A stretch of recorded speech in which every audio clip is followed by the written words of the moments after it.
Halo, Assalamualaikum warahmatullahi wabarakatuh. Selamat datang di video pembelajaran mata kuliah aplikasi Matematika, Sains, Teknologi, dan Rekayasa. Oke, sesuai dengan tahapan pembelajaran yang sudah kita jelaskan pada awal perkuliahan, ya, kali ini kita akan membahas terkait dengan project planning, ya, perencanaan proyek, ya, bagaimana teman-teman nanti memanage.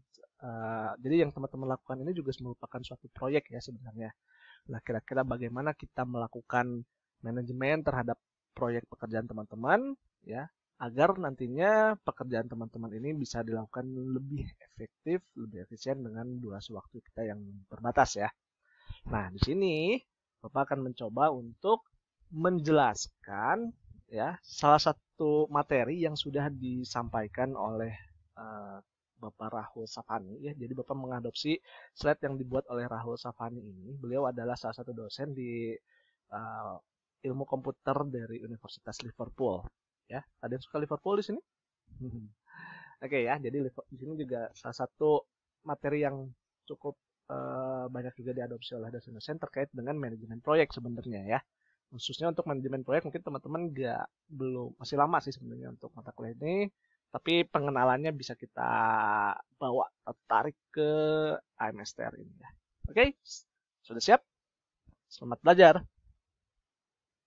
Ya, di sini kita membahas terkait dengan perencanaan proyek ya. Oke, sebagai pendahuluan ya, sebuah atau seluruh proyek, maksudnya adalah pasti mengonsumsi apapun itu sumber daya ya, baik uang maupun waktu ya. Dengan harapan atau tujuan adalah untuk menghasilkan suatu produk yang sesuai dengan ruang lingkupnya dan kualitas yang ingin kita tentukan. Ya, padahal selalu ada tarik-menarik, ya, hubungan yang tarik-menarik antara sumber daya dengan produk yang akan kita hasilkan nantinya. Ya, dan juga tentu ada tarik-menarik atau hubungan yang erat antara aktivitas manajemen proyek dengan kegiatan pengembangan proyeknya ya, produknya khususnya. Oke, nah, bisa kita lihat dari sini di gambar ini bahwa ini adalah pekerjaan kita ya, kelompok masing-masing kelompok ya, terkait dengan manajemen. Teman-teman pasti sudah melakukan sedikit banyaknya aktivitas manajemen proyek ya, manajemen pekerjaan teman-teman masing-masing. Nah, ini pasti ada yang namanya konsiderasi ya, atau apa ya, bahan-bahan pertimbangan gitu. Dari segi waktu, dari segi sumber daya, mungkin juga teman-teman ada biaya yang harus dikeluarkan gitu ya. Dan nanti adalah outputnya adalah produk ya, yang akan teman-teman laporkan nanti di akhir kuliah. Nah, di sini ada hubungan yang tarik-menarik ya. Pada saat teman-teman ingin menghasilkan suatu produk yang kualitas tinggi ya, ini akan berkesinambungan atau juga selaras dengan kebutuhan yang ini dari waktu, sumber daya, dan juga biaya yang lebih tinggi. Oke, bisa dipahami ya. Jadi saat teman-teman berekspektasi ingin memiliki produk yang kualitas tinggi, ini bakal berbanding lurus dengan waktu yang akan semakin lebih lama, ya, sumber daya yang atau effort yang teman-teman keluarkan juga lebih keras, dan juga tentunya adalah uang yang memungkinkan perlu dikeluarkan. Nah, berbanding juga kalau misalnya teman-teman nggak terlalu deh, waktu kita terbatas, kayaknya nggak cukup deh, apalagi mata kuliah yang lain juga udah sangat menyita waktu. Oke, lalu sumber daya, aduh kayaknya saya belum mengerti banget nih tentang pengerjaannya. Kayaknya saya agak low sih di bagian sumber dayanya. Atau biaya, misalnya saya nggak mau ngeluarin uang sama sekali gitu. Maka di sini hasilnya pun teman-teman nanti ekspektasinya ya nggak terlalu tinggi, produk yang dihasilkannya pun jadinya nggak sesuai dengan high expectation gitu ya, gitu. Nah di sini maka perlu ada deal-dealan gitu, tarik menarik, makanya tadi hubungannya kira-kira teman-teman perlu untuk cari titik temunya antara oke, standar kualitas kita cukup deh segini, tapi biaya dan waktu kita juga siap berkomitmen setingkat tertentu gitu. Itu ya maksudnya ya. Oke. Nah, lalu apa sih manajemen proyek ya? Ini merupakan bahasa atau bahasan tersendiri ya, dan bisa jadi satu mata kuliah sendiri juga. Ya, jadi ya pengenalan aja dulu ya. Intinya adalah manajemen proyek ini fokus atau juga sangat peduli berkaitan dengan proses perencanaan ya, proyeknya itu perlu diperencanaan, lalu ada controlling dan checking, intinya adalah pengendaliannya. Proyek ini progresnya harus kita kontrol terus. Lalu ada juga monitoring pencapaian ya sampai ke nanti produknya, dan terakhir juga ada manajemen risikonya. Jadi yang teman-teman lakukan pun tentu ada risikonya. Minimal seminimalnya risiko adalah berdampak ke mata kuliah lain misalnya ya. Nah, untuk misalnya ini selanjutnya adalah di proyek product development ya. Di sini concernnya terdiri dari bagaimana mencapai tujuan ya, intinya dari satu proyek itu, lalu bagaimana memproduksi produk ya, ini deliverables ini maksudnya ke produk sesuai dengan perencanaan proyeknya, lalu mengoptimasikan ruang lingkup dan kualitas dari produk yang akan nantinya disesuaikan dengan sumber daya yang dimiliki ya. Nah, langkah-langkah yang dari manajemen proyek ini yang tentu mungkin sedikit banyak teman-teman udah lakukan sebenarnya dari mulai tahap beberapa awal pertemuan ya. Ada 5 step di sini. Yang pertama adalah definition, planning, initiation, control, dan closure ya. Di sini tahap pertama teman-teman sudah mungkin nggak harus bikin proposal dulu ya. Mungkin kemarin ditanya dulu baik oleh Bapak maupun Pak Iqbal, kira-kira topik yang akan diambil apa? Kita sudah mendefinisikan ya, topiknya adalah ruang lingkup mata kuliah ini adalah di energi dan lingkungan. Teman-teman lalu mempersempit lagi ruang lingkup itu dengan permasalahan masing-masing kelompok tentunya. Nah, setelah dibahas lalu dicarilah, oke, kita udah sepakat satu topik spesifik, lalu direncanakan lah ya.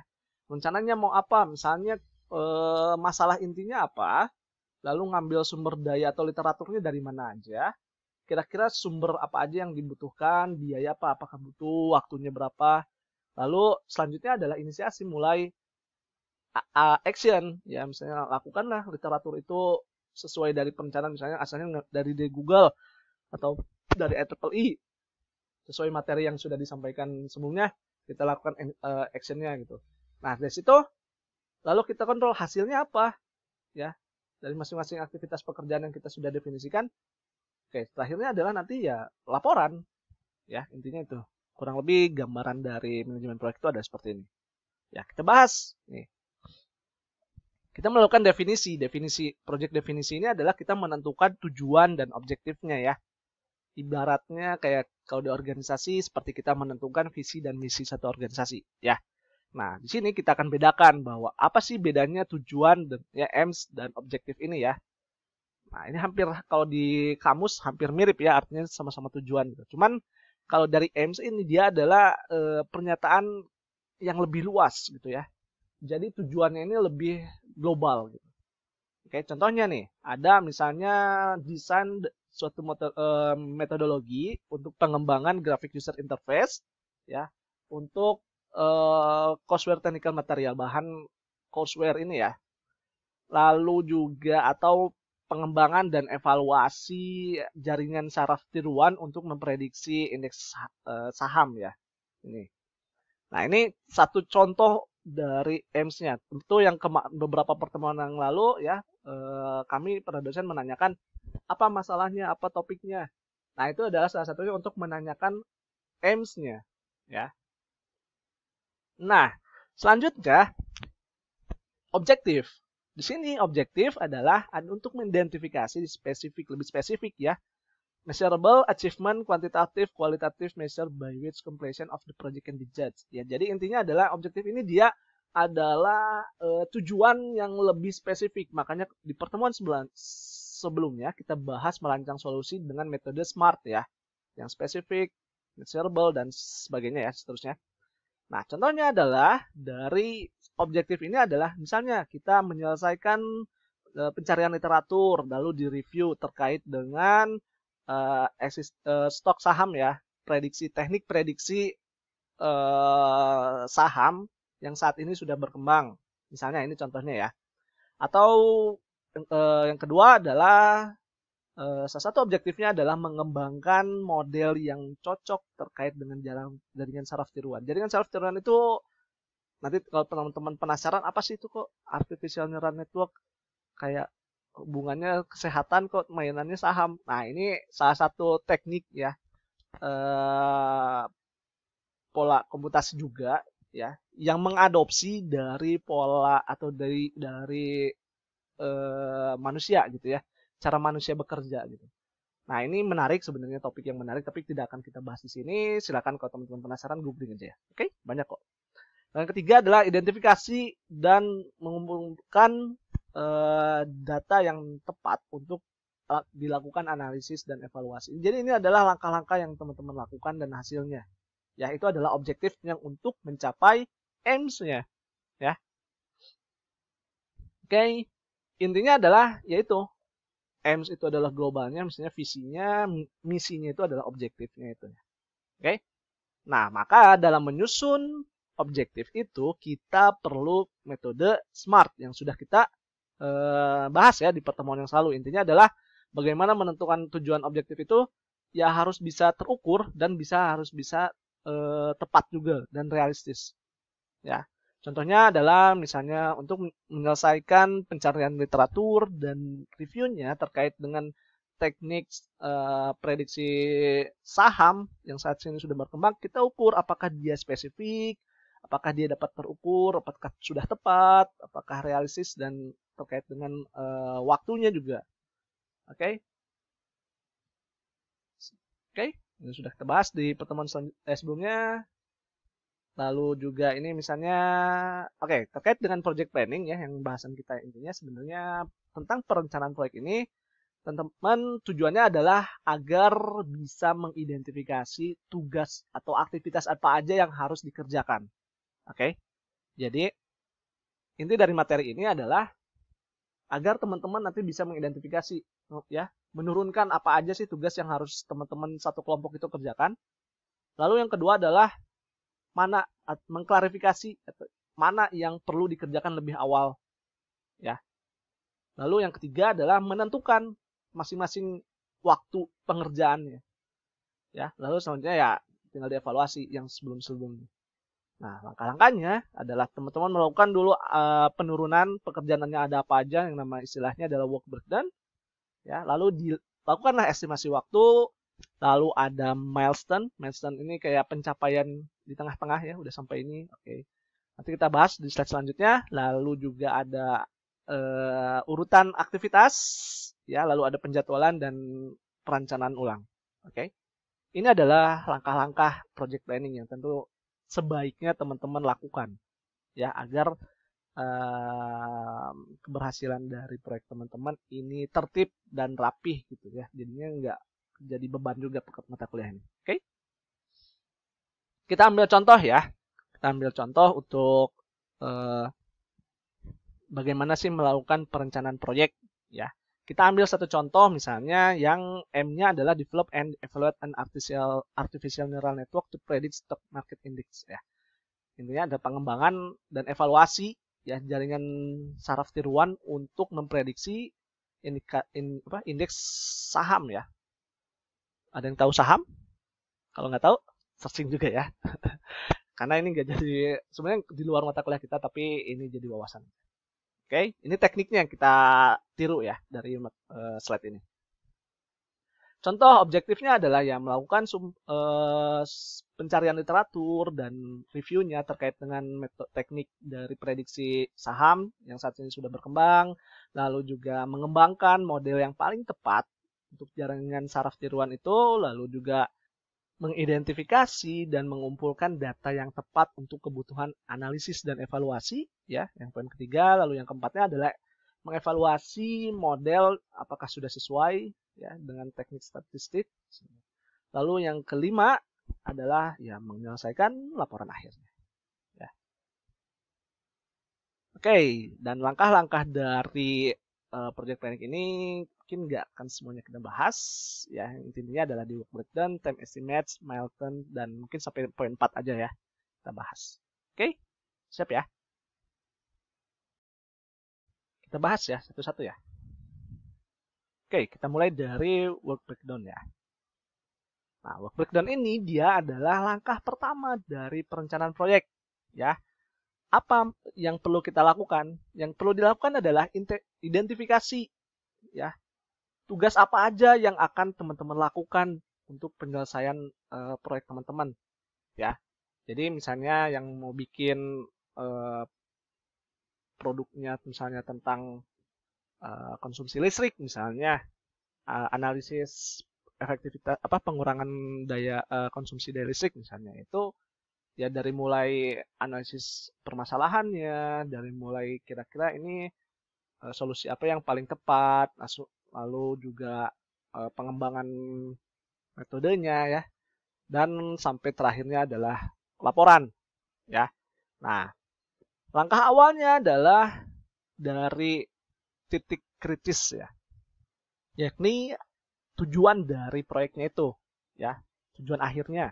Jadi kita baru nanti dari tujuan itu dipecah lagi ya ke yang lebih spesifik lagi ya. Kalau di sini maksudnya lebih ke yang levelnya lebih rendah daripada tujuan itu. Ya, intinya adalah mencapai tujuan itu apa aja yang perlu dilakukan di identifikasi ya. Nah, lebih mudahnya lagi kita melakukan dengan work breakdown structure ini ya, dengan struktur pemecahan tugasnya. Oke. Nah, ini salah satu contohnya ya. Jadi di sini misalnya adalah artificial neural network ya untuk stock market project ya. Jadi ada nama proyeknya ya. Nah, di sini yang dilakukan apa aja? Dari mulai survei literatur, mengembangkan model jaringan saraf tiruan tersebut, lalu mendapatkan data saham, lalu melakukan evaluasi dan juga laporan akhir ya. Dari literatur review lagi masih bisa dari survei literatur masih diturunkan dari mulai pencarian hingga di review kan literaturnya. Dari pengembangan model, dari mulai investigasi, desain sampai pengembangan ya. Yang tidak ada lagi langkah turunannya adalah yang ini saat mendapatkan data dan laporan akhir ya. Untuk evaluasi ini masih ada lagi. Dan itu memungkinkan ya, masing-masing kelompok pasti punya aktivitas yang spesifik ya. Apa aja yang mau dilakukan. Nah, ini yang perlu diidentifikasi ya. Oke, nah di sini yang keduanya, nah di sini setiap aktivitas ya ini harus dipisahkan dari masing-masing ya, lalu terus turun untuk melakukan pemecahan tugas. Lakukan pemecahan tugas ini ya kalau bisa sih spesifik mungkin ya, intinya sampai kalau di sini tulisannya 5% dari total effortnya ya, dari total effort yang teman-teman alokasikan. Oke. Nah, itu adalah dari pemecahan tugas ya. Intinya adalah teman-teman turunkan aja aktivitas apa aja yang perlu dilakukan. Ya, aktivitas apa aja yang akan kemungkinan ini dilakukan untuk mengembangkan produk sampai ke laporan akhir di terakhirnya. Lalu yang kedua adalah kita akan melakukan bagaimana mengestimasikan waktunya. Ya, karena masing-masing tugas itu pasti ada waktu pengerjaannya ya. Nah, dalam melakukan estimasi waktu, teman-teman harus harus merenung dulu kira-kira effortnya berapa yang diperlakukan untuk menyelesaikan suatu pekerjaan ya, bisa per pekerjaan atau jadi nanti di total, lalu juga durasi ya untuk penyelesaiannya juga berapa. Nah, ini apa nih bedanya antara effort dan duration, effort dan duration atau ya. Jadi effort ini adalah waktu kerja realnya teman-teman yang dalam menyelesaikan suatu pekerjaan ya, satu proyek, salah satu aktivitas proyek misalnya. Ini biasanya satuannya adalah man days atau man hour gitu ya. Misalnya contohnya, teman-teman untuk melakukan survei literatur itu dibutuhkan waktu 5 man days misalnya. Berarti di situ maksudnya adalah pekerjaan survei literatur itu dilakukan oleh satu orang, dia butuh 5 hari ya, tadi 5 man days ya, berarti 5 hari. Nggak peduli dia itu libur atau cuti. Jadi intinya 5 harinya itu terus menerus. Ya nggak peduli lagi hari libur atau hari cuti. Kalau duration, ini adalah jangka waktu penyelesaian proyeknya dalam satuan waktu ya. Hari juga dibagi sih hari kerja atau hari kalender gitu misalnya. Intinya gitu. Nah, untuk durasi ya kita harus punya asumsi juga berapa orang yang kerja, ada hari libur apa, alokasi yang kegiatan-kegiatan yang bukan nggak kerja, misalnya yang nggak relate sama pengembangan produk, misalnya kayak meeting atau presentasi, maksudnya meeting kerja kelompok ya, atau presentasi dengan Bapak ini perlu dikecualikan dari durasinya. Ya, di sini adalah contoh dari work breakdown-nya. Ya, di sini adalah aktivitasnya. Misalnya literature search effortnya adalah 2 pekan, ya, dan durasinya 8 pekan. Oke. Nah, di sini pencariannya lalu di-review, jadi ada kemungkinan pada saat di-review masih lakukan pencarian juga ya kalau di sini. Investigate dan evaluate, ya, jaringan saraf tiruannya effortnya 2 pekan dan durasinya adalah 4 pekan. Ya, lakukan identifikasi ini kan dari sini ya, si aktivitas ini adalah dari pada saat teman-teman lakukan analisis apa aja pekerjaan yang harus dilakukan, baru estimasikan waktunya bagi 2 antara effort sama duration. Ya, ini teorinya seperti ini ya. Tapi biasanya ada juga sih yang langsung aja deh ke durationnya atau ke effortnya aja. Itu balik lagi ke kondisi teman-teman. Oke. Nah, tahap berikutnya adalah milestone identification ya. Kita analisis atau kita identifikasi pencapaian ya. Nah, di sini milestone ini adalah langkah yang krusial juga sih dalam penyelesaian proyek ya. Intinya adalah milestone ini adalah pencapaian yang di tengah-tengah gitu. Jadi belum beres nih proyeknya tapi di tengah-tengah gitu. Nah, misalnya untuk kasus yang ini dari aktivitas proyek yang sudah kita turunkan, yang tadi juga sudah diestimasikan waktunya, ya, milestone-nya apa? Misalnya milestone pertama ya adalah sudah menyelesaikan literatur review ya, sudah menyelesaikan review dari rujukan-rujukan yang sudah kita kumpulkan. Milestone yang kedua ya, ini adalah misalnya sudah mengembangkan model jaringan saraf tiruannya. Ya, lalu milestone yang ketiga sudah dilakukan evaluasi, milestone keempat sudah menyelesaikan laporannya. Oh, berarti sudah tercapai nanti ke tujuan yang akhirnya nih, ultimate akhir. Oke. Nah, selanjutnya adalah urutan aktivitasnya. Nah, ini juga salah satu yang poin krusial ya. Kira-kira udah dikumpulkan nih aktivitasnya yang dilakukan apa aja, tapi yang mana dulu? Ya, atau apa keterkaitan masing-masing aktivitas itu? Nah, ini yang di bahasan activity sequencing. Ya.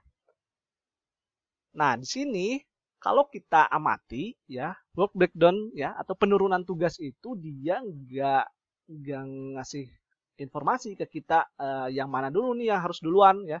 Karena seolah-olah di sini setara antara survei literatur, pengembangan model jaringan saraf tiruannya hingga sampai ke laporan akhirnya. Padahal kita tahu laporan akhir itu di akhir kan, biasanya juga namanya laporan akhir, ya. Nah, kalau di sini nggak kelihatan mana dulu yang harus dikerjakan. Nah, maka untuk kita bisa tahu ya aktivitas mana aja, kita perlu membuat jaringan aktivitas atau activity network ya. Nah, di sini bisa pakai node, bisa juga ada arahnya, diagramnya ya. Maksudnya di sini terkait dengan node-nya dan arahnya. Arahnya ngaruh juga ya. Oke, di sini activity-nya ya. Jadi setiap tugas ini direpresentasikan dengan persegi panjang ya. Persegi panjang. Lalu nanti milestone-nya itu direpresentasikan dengan ini dari warna ya. Kalau ini biasa, kalau ini ada warnanya diamond shape nodes ya. Dan arah mengindikasikan urutannya ya. Yang mana dulu yang perlu dilakukan. Misalnya tugas A ya, ini nah di sini berarti terlihat bahwa di tugas A ini tugas A harus selesai dulu sebelum mengerjakan tugas B dan C. Atau dengan kata lain, tugas B dan tugas C ini baru bisa dikerjakan jika tugas A sudah selesai. Ya. Dan tugas D atau tugas B, sebelum ke tugas D, tugas B dan C ini bisa dilakukan secara simultan. Ya, karena aktivitas ini tidak saling ketergantungan. Ya, bisa dikerjakan secara paralel. Dan tugas D baru bisa dikerjakan ini kalau tugas B dan C-nya sudah selesai. Ya. Nah, di sini kita mengidentifikasi ya awal dan akhirnya ya dari kalau awal sudah jelas ya awal kuliah gitu, akhirnya juga. Cuman kan teman-teman ada peluang untuk kuliah ini selesai lebih cepat ya. Nah, dengan perencanaan ini mungkin teman-teman bisa menyelesaikan kuliah ini jauh lebih cepat dari estimasi waktu yang perkuliahan. Kalau deadline perkuliahan kita sudah jelas sih, akhir kuliah itu kurang lebih di bulan Mei sebelum Idul Fitri. Itu adalah akhir dari kuliah menurut kalender akademik. Tapi teman-teman seperti yang sudah disampaikan di awal kuliah kita atau di pertemuan pertama, teman-teman ada kemungkinan kuliah boleh lebih cepat dan nilainya bisa jadi otomatis A. Oke? Nah, ini yang perlu direncanakan ya. Nah, dari urutan pekerjaan ini ya, yang perlu dilakukan asumsi ya. Di sini kita juga melakukan asumsi. Kira-kira ini tergantung, asumsinya tergantung dari teman-teman ya. Masing-masing kelompok bisa jadi asumsinya beda-beda ya. Misalnya effortnya, durasinya tergantung aktivitas yang dilakukan oleh masing-masing. Ya, masing-masing pasti punya aktivitas yang spesifik. Ya, tentukan dari effortnya dan durasinya masing-masing aktivitas tersebut. Ya, ada yang 2 pekan, ada yang 4 pekan. Ya, sespesifik mungkin. Ya, dan teman-teman juga harus sadar juga kemampuan diri. Oke, dan juga asumsikan bahwa kita sudah mulai dari tanggal 1 Februari ya, kalau di sini 1 Januari. Lalu dalam setiap bulannya ada 4 pekan, dan kalau ini nggak ada libur pun teman-teman misalnya kerja misalnya ya, dilakukan untuk aktivitas pengembangan proyek, ini juga perlu diasumsikan. Tapi kalau misalnya nggak mau, ya Sabtu Minggu jangan dipakai kerja kelompok deh misalnya. Itu harus diasumsikan juga, disepakati juga tiap kelompok. Nah, ini intinya adalah untuk menentukan kalau ini masing-masing tugasnya ini kapan mulainya. Ya, salah satu poin pentingnya dari langkah ini. Oke, misalnya di sini dilakukan tugas A ditentukan startnya, waktu mulainya tugas A adalah misalnya 1 Januari kalau di sini ya. Nah, maka tugas B dan C baru bisa, karena di sini durasinya adalah 4 pekan, berarti tugas B dan C-nya baru mulai di 1 Februari. Ya. Dan karena tugas B dan C-nya juga 1 bulan ya, 4 pekan, maka tugas D-nya baru mulai di 1 Maret. Ya. Oke. Nah, apa jadinya kalau misalnya effortnya bertambah? Nah, ini yang perlu ditanyakan. Effortnya ternyata butuh 3 pekan, tapi durasinya 4 pekan. Jadi tugas D ini bakal mulainya di 1 Maret atau 8 Maret. Nah, ini yang perlu teman-teman analisis ya. Oke. Nah, yang penting dari note diagram ini ya, dari note diagram yang di sini, yang ada tas A, tas B, dan C, dan D, itu adalah adanya critical path ya, atau jalur kritisnya. Ini maksudnya adalah dalam menentukan jalur kritis mana ya, ini adalah lihat aja pekerjaan mana yang paling durasinya paling lama ya, atau juga bisa kita identifikasikan dari pekerjaan mana yang nggak boleh sampai tertunda ya. Nah, dalam menentukan